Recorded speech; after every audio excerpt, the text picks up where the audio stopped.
Good morning class 9। গতকালকের ক্লাসে পড়িয়েছিলাম the north sheep. এখন দ্য নর্থ শিপ তোরা পড়েছিস, বুঝেছিস, নর্থ শিপের বাইরের মানে বুঝেছিস, ভিতরের মানে বুঝেছিস। এবারে কোয়েশ্চেন আনসার। নর্থ শিপের এক্সারসাইজ খুব বেশি নেই বইতে, আমি যে একটা দুটো আছে সেগুলো একটু আলোচনা করে দেব, আর তারপরে চলে যাব একটা রাইটিং শেখাবো আজকে। সেটা তোরা শুনবি, দেখবি, তারপরে নিজে নিজে লেখার চেষ্টা করবি এবং আমাকে দেখাবি। ঠিক আছে, শুরু করছি। নর্থ শিপের এক্সারসাইজে প্রথমে আসি।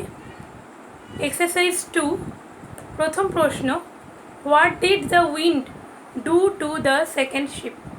বাতাস কি করেছিল টু দ্য সেকেন্ড শিপ, দ্বিতীয় জাহাজটাকে বাতাস কি করেছিল? বই খুঁজে উত্তর লিখতে হবে। দ্য উইন্ড, দেখো 69, পেজ 69-এ লাস্টের আগের লাইনে আছে the wind hunted it like a beast. তাহলে দ্য উইন্ড হান্টেড ইট মানে এটা মানে এখানে সেকেন্ড শিপ, তাহলে the wind hunted the second ship like a beast. লেখ, আমি লিখে দিচ্ছি, লিখতে না পারলে দেখে দেখে লেখ।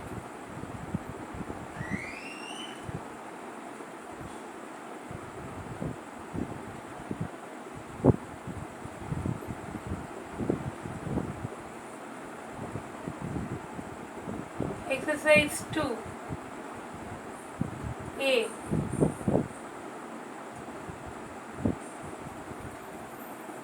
আমি দেখিয়ে দেব। একটু সমস্যা হচ্ছে, আমি যে ঘরে ক্লাস নিচ্ছিলাম সে ঘরে লাইটের একটু সমস্যা হয়েছে, সেই জন্য এখানে ক্লাস নিচ্ছি। আমি বোর্ডে লেখা হয়ে গেলে আবার দেখিয়ে দেবো, আমি বলে বলে দিচ্ছি, আবার দেখিয়েও দেবো। The wind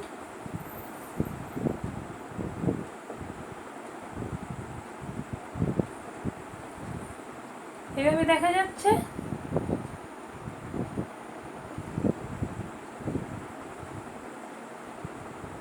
Hunted the second ship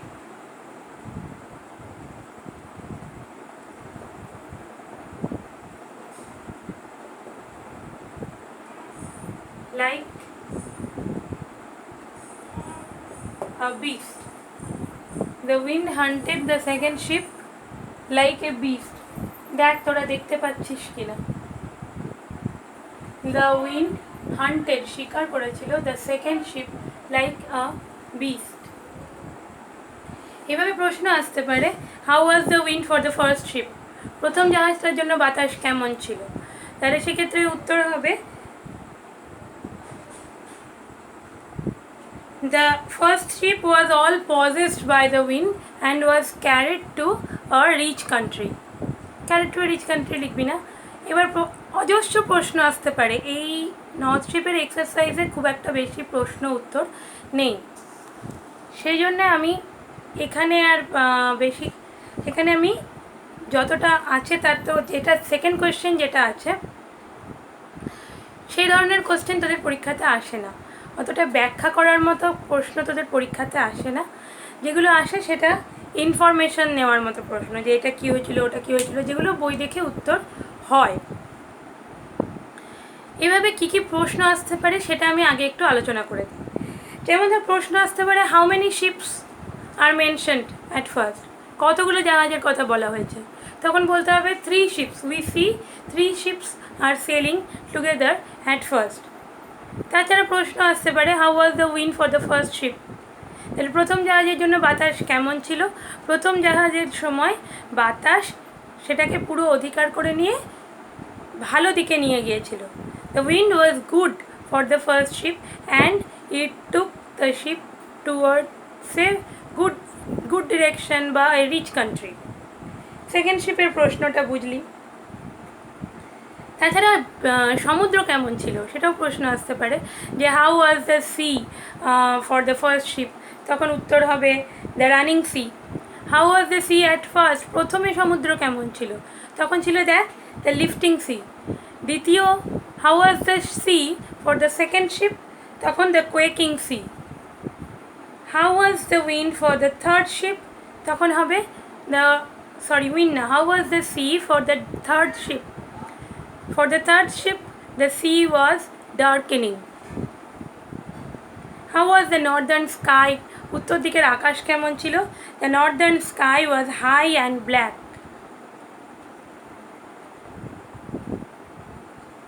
Where did the third ship go? কোথায় গেল তৃতীয় জাহাজটা?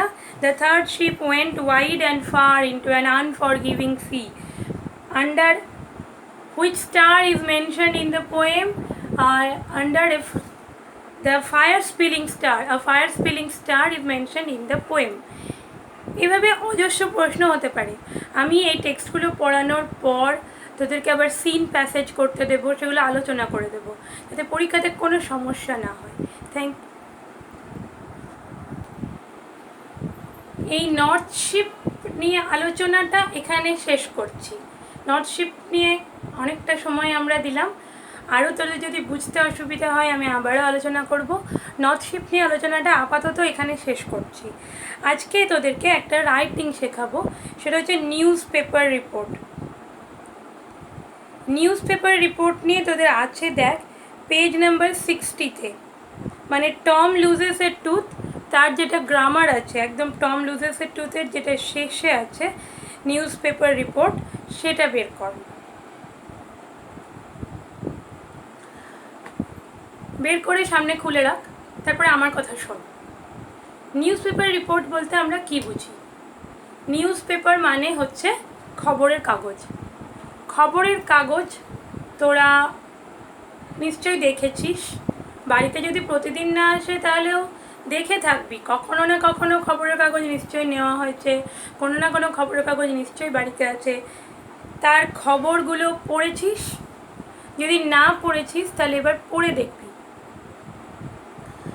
খবরের কাগজের যে খবর থাকে সেখানে নির্দিষ্ট করে কোনো পক্ষ নেওয়া থাকে না। খবরের কাগজের খবর লেখার সব থেকে বড় যে রিপোর্ট তোদেরকে এটা লিখতে হচ্ছে নিউজ পেপার রিপোর্ট। এছাড়াও অন্যান্য রিপোর্টও লিখতে হয়, যেমন বাংলাতে তোদেরকে লিখতে হয় প্রতিবেদন লেখো। প্রতিবেদন হোক বা নিউজ পেপার রিপোর্ট, তাতে সব থেকে বেশি যেটা মনে রাখতে হবে যে সেখানে কোনো পক্ষপাত থাকবে না। মানে যে লিখছে সে বলবে না যে ঘটনাটা ভালো হলো না খারাপ হলো, না তাতে তার দুঃখ হলো না আনন্দ হলো, এরকম কিচ্ছু থাকবে না। যে লিখছে সে শুধু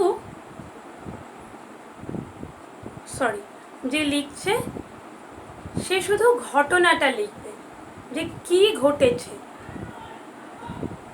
কেন ঘটলো, ঘটে ভালো হলো না খারাপ হলো ইত্যাদি নিয়ে তার কোনো মাথা ব্যথা থাকবে না। সে শুধু লিখবে কখন ঘটেছে, কী ঘটেছে, কোথায় ঘটেছে, সেইগুলো যেন ঠিকঠাক থাকে। যে ঘটনাটা সম্পর্কে যারা জানছে, যারা খবর পড়ছে, তারা যেন ঘটনাটা সম্পর্কে একটা পুরোপুরি ধারণা পায়। এবার খবরের কাগজের রিপোর্ট কী কী নিয়ে হয়?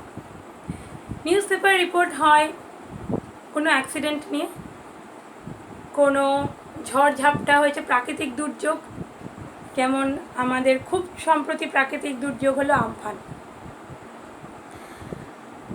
তাছাড়া হয় কোনো বিশেষ ঘটনা, কোনো ভালো ঘটনা, পুজো ইত্যাদি, এগুলো নিয়ে খবরের কাগজের রিপোর্ট হয়।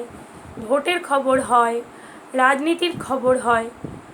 তোদেরকে যেগুলো লিখতে হয় মূলত অ্যাক্সিডেন্ট, এছাড়া কোনো হয়তো কোথাও কোনো অনুষ্ঠান হয়েছে তার রিপোর্ট, কোনো প্রাকৃতিক দুর্যোগ, মোটামুটি এর মধ্যেই আসে তোদের পরীক্ষাতে। এখন এইখানে যেটা আছে এটা ওই আমফানের মতোই, আমি বলছিলাম যে আমফানের কথা। এখানে আছে দেখো, cyclone hits coastal West Bengal.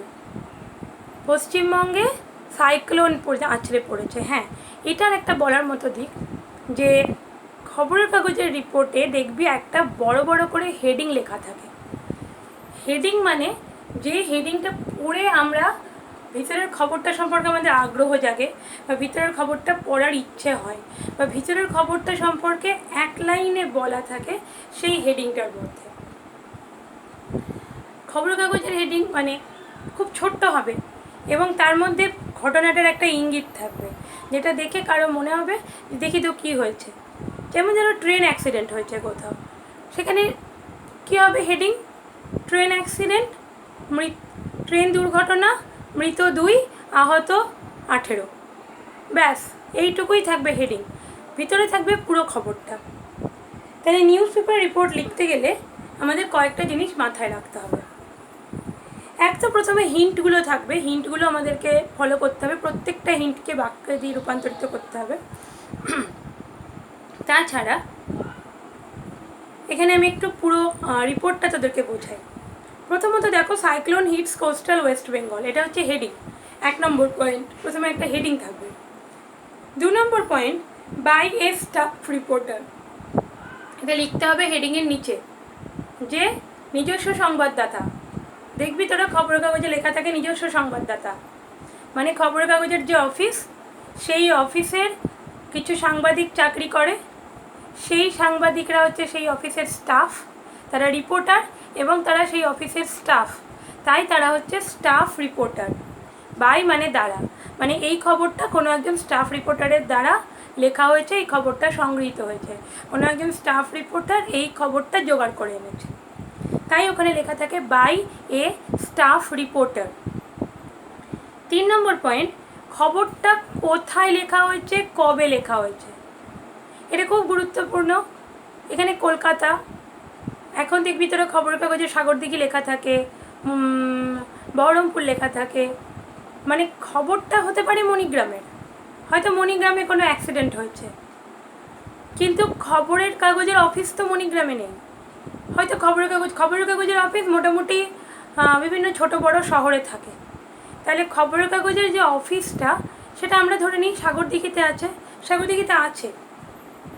তাহলে যে স্টাফ রিপোর্টার সে যেখানে খবরটা লিখছে বা সে যে অফিসের স্টাফ, সেই অফিসটা হচ্ছে সাগরদিঘিতে। তাহলে ওখানে লেখা থাকবে কলকাতা, এখানে লেখা আছে, ওখানে লেখা থাকবে সাগরদিঘি, এবং ডেট হচ্ছে ঘটনাটা কবে লেখা হলো। এখন ঘটনা যখন ঘটে, যেদিন ঘটে সেদিনও লেখা হতে পারে বা পরের দিন লেখা হতে পারে। এক্ষেত্রে তাদেরকে মাথায় রাখতে হবে যে ধরে নিই একটা অ্যাক্সিডেন্টটা হয়তো হয়েছে সকালবেলা, তাহলে সকালবেলা অ্যাক্সিডেন্ট হলে রিপোর্টার সেটা বিকেলবেলা লিখে ফেলতেই পারে। সেক্ষেত্রে এই যে এখানে একটা ডেট দেওয়া আছে 12ই জুন, তাহলে 12ই জুন যদি সকালে অ্যাক্সিডেন্টটা হয় তাহলে রিপোর্টে সাগরদিঘি 12ই জুন 2020 লেখা যেতে পারে, যে 12ই জুনে সকালে অ্যাক্সিডেন্টটা হয়েছে আর রিপোর্টার সন্ধ্যাবেলায় সেটা লিখছে। কিন্তু যদি ঘটনাটা ঘটে 12ই জুন রাত্রিবেলায়, সেটা হিন্টসে লেখা থাকতে পারে, নাও থাকতে পারে। তোদেরকে মাথায় রাখতে হবে যে তোরা ভিতরে কি লিখছিস। তোরা যদি লিখিস যে সকালে অ্যাক্সিডেন্ট হয়েছে তাহলে রিপোর্টের ডেটটা সেই দিনেরই দিবি, আর তোরা যদি লিখিস রাত্রিবেলায় অ্যাক্সিডেন্ট হয়েছে তাহলে রিপোর্টের ডেটটা হবে পরের দিন, মানে 13ই জুন। যদি অ্যাক্সিডেন্ট হয় রাত্রিবেলা তাহলে রিপোর্টিংয়ের ডেট হবে 13ই জুন। রিপোর্টিংয়ের ডেট বলতে এই যে 3 নম্বর পয়েন্ট, কলকাতা জুন 12, 2013, এটা এখানে আছে। সেক্ষেত্রে আমরা লিখবো সাগরদিঘি, যদি সকালে অ্যাক্সিডেন্ট হয় তাহলে লিখবো সাগরদিঘি জুন 12, 2020 বা 2013, যাই হোক। আর যদি ঘটনাটা তোরা লিখিস রাত্রে ঘটেছে তাহলে লিখবি সাগরদিঘি জুন 13, 2013 বা 2020, যাই হোক। তারপরে 4 নম্বর হচ্ছে বডিটা, ভিতরের লেখাটা। এক্ষেত্রে হিন্ট ফলো করতে হবে। যেমন এখানে সিভিয়ার সাইক্লোন, আগের পাতায় দেখ হিন্ট দেওয়া আছে, ইনসিডেন্ট মানে ঘটনাটা কি, সিভিয়ার সাইক্লোন 80 কিলোমিটার/আওয়ার, 80 কিমি প্রতি ঘন্টা বেগে একটা ঝড় উঠেছিল। ডেট 11ই জুন 2013, 2013 সালের 11ই জুন ঘটনাটা ঘটেছিল। দেখ আমি যেটা বলছিলাম যে যেদিন ঘটনা ঘটে সেদিন রিপোর্টিং সবসময় সম্ভব হয় না, এই জন্য খবরের রিপোর্টিংয়ের ডেট দেওয়া আছে 12ই জুন। আর ঘটনাটা ঘটেছে 11ই জুন। Time 6:45 PM।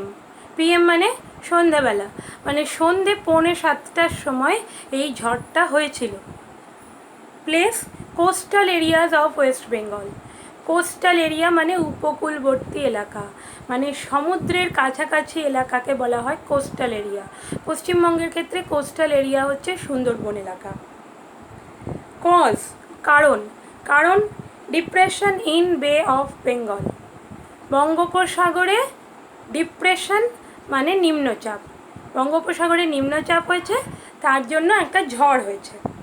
রেজাল্ট ফল, ফল কী হয়েছে? 60 পিপল ডায়েড, 60 জন মানুষ মারা গেছে। মেনি হোমলেস, অনেকজন গৃহহারা হয়েছে, মানে তাদের ঘর উড়ে গেছে ঝড়ে। Train services disrupted, train service disrupted মানে ব্যাহত, মানে ট্রেনের লাইন উপড়ে গেছে বা যাই হোক ট্রেন সার্ভিসের ক্ষতি হয়েছে, ট্রেন চলাচল হচ্ছে না। রিলিফ, রিলিফ মানে উদ্ধার কার্য, উদ্ধার কাজ state government provided immediate relief, রাজ্য সরকার সঙ্গে সঙ্গে রিলিফ দিয়েছে, মানে ত্রাণ কার্য, ত্রাণ এবং উদ্ধার রাজ্য সরকার সঙ্গে সঙ্গে সেখানে সরবরাহ করেছে, মানে খাবার দাবার, বাস করার জন্য তিরপল, আরও যা যা জল, আরও যা যা কিছু লাগে। এগুলো ছিল হিন্ট। পরের পাতায় এবার রিপোর্টিংটা লেখা হয়েছে।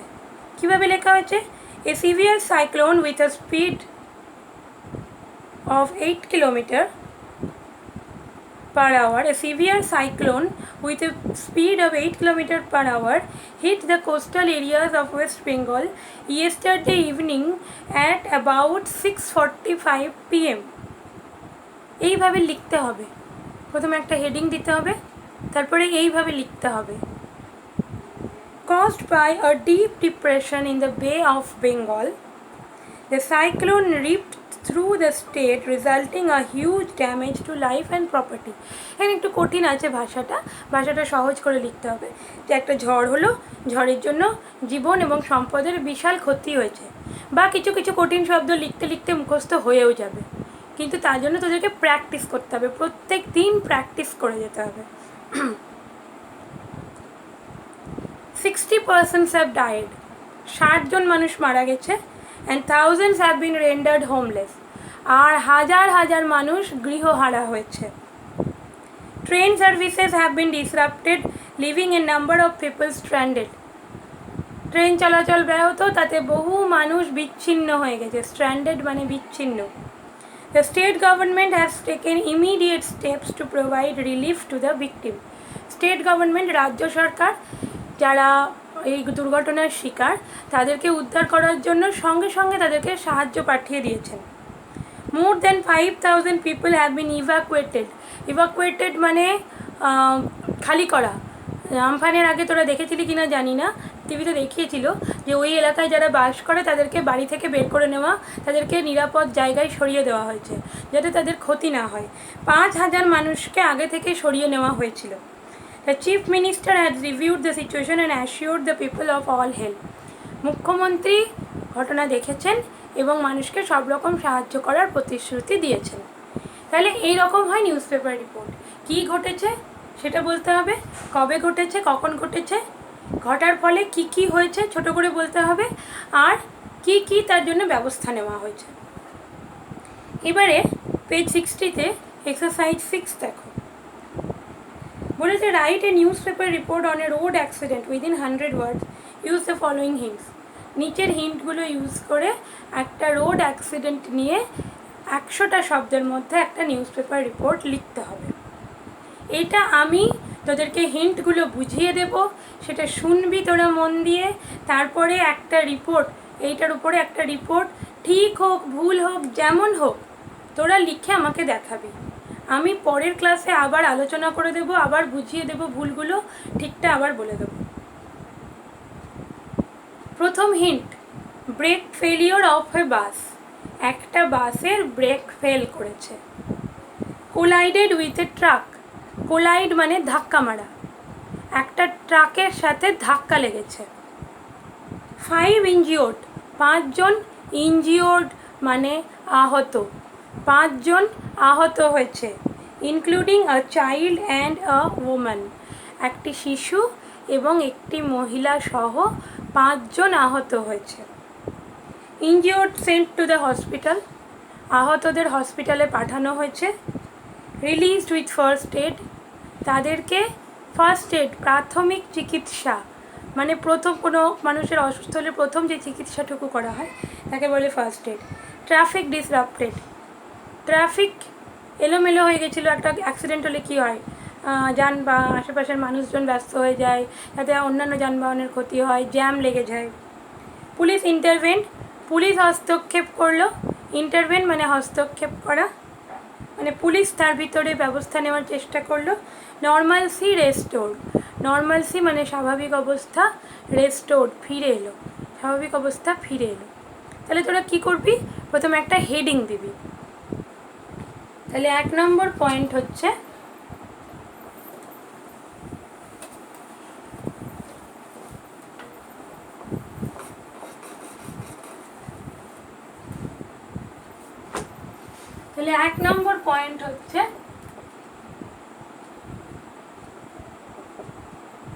প্রথমে একটা হেডিং দিতে হবে। হেডিংয়ে লিখতে হবে সিভিয়ার অ্যাক্সিডেন্ট, 5 ইনজিওর্ড, এটুকু লিখবি। সিরিয়াস অ্যাক্সিডেন্ট, ইনজিওর্ড 5 বা 5 injured, 5 people injured in a severe accident, এটা হচ্ছে হেডিং। এবার তারপরের পয়েন্টে কী হবে, ডেট অ্যান্ড প্লেস। প্লেস একটা ধরে নে Sagardighi,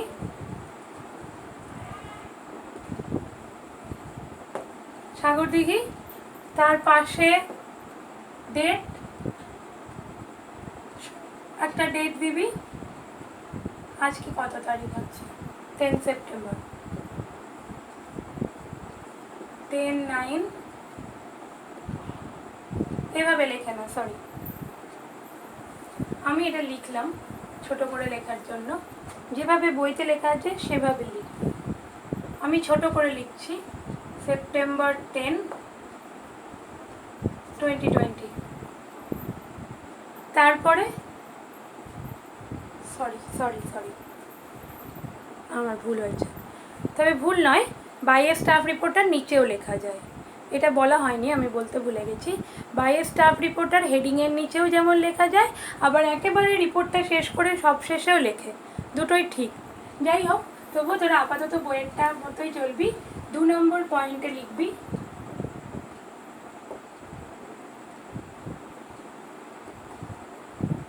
by a staff reporter. 3 নম্বর পয়েন্টে ডেট অ্যান্ড প্লেস। তারপরে রিপোর্টিংয়ের বডিটা এভাবে শুরু করবি, a severe accident occurred in the Sagardighi Manigram road near village Harhari বা near village Manigram yesterday evening, এটা লেখা যায়, মানে আজকের তারিখ দিলে তখন ইয়েস্টারডে লিখলে বোঝা যায় যে অ্যাক্সিডেন্টটা গতকাল হয়েছে। অ্যাট 7 PM বা 8 PM when a bus collided with a truck due to the brake failure. 5 people were injured, among them were a child and a woman. Injured sent to the hospital. এবার এখানে লিখতে হবে যে মানুষজন ছুটে এলো। The local people rushed to the place and took the injured people to the hospital. They were provided first aid in the hospital and were released. This accident disrupted the traffic when police came and intervened to restore the normalcy. এবারে একটা লিখতে হবে যেটা এখানে নেই, যে bus driver আর truck driver দুজনেই পালিয়েছে, বা লিখতে পারি যে truck driver was dead on spot and এখানে ডেড কেউ বলেনি তাই লিখবি না, তাহলে লিখবি the bus driver flew away, পালিয়ে গেছিলো, and the police is searching for him, এইটুকুই। The injured people are now out of danger, তাদের বিপদের বাইরে। এরকম ছোট্ট করে একটা লেখ, ছোট্ট করে একটা লিখে আমাকে দেখা, যার যা ভুল হয়েছে সেটা নিয়ে আমি কাল আবার আলোচনা করব, ঠিক আছে? আচ্ছা, মানেগুলো একটু বলে দিই। কোলাইডেড মানে ধাক্কা লাগা, কোলাইড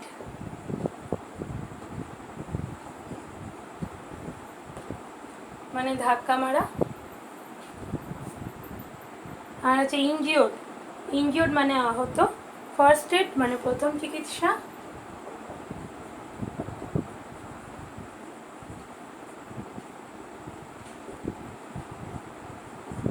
আহত।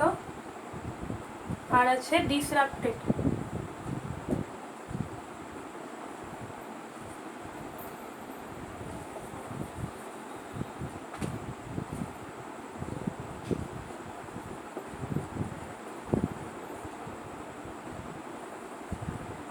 ডিসরাপ্টেড মানে ব্যাহত।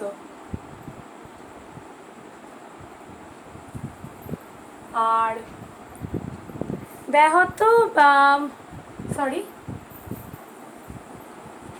বা বিঘ্নিত মানে এক কথায় ট্রাফিকটা এলোমেলো হয়ে যাওয়া। আর আছে ফার্স্ট এড মানে প্রথম চিকিৎসা। ইন্টারভেন মানে হস্তক্ষেপ করা। নর্মালসি স্বাভাবিক অবস্থা।